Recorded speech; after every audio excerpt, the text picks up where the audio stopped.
નમસ્કાર દર્શક મિત્રો, હું છું રૂપલ નોણીચિયા. સંપૂર્ણ ન્યૂઝમાં આપનું સ્વાગત છે.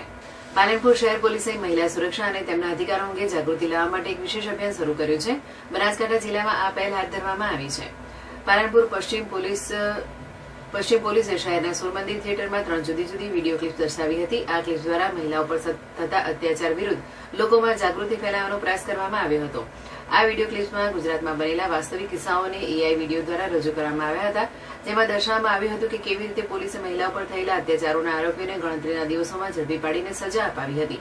આ ત્રણેય ઘટનાઓને થિયેટરના પડદા પર રજૂ કરીને પોલીસ તંત્રએ લોકોમાં વિશ્વાસ જગાવવાનો પ્રયાસ કર્યો હતો કે તેઓ મહિલાઓની સુરક્ષા માટે હંમેશા પ્રતિબદ્ધ છે.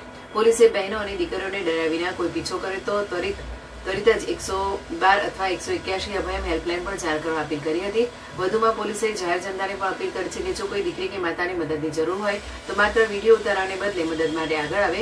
કાયદો તેમની ઢાલ છે અને હિંમત કેળવીને મૌન તોડવું જોઈએ.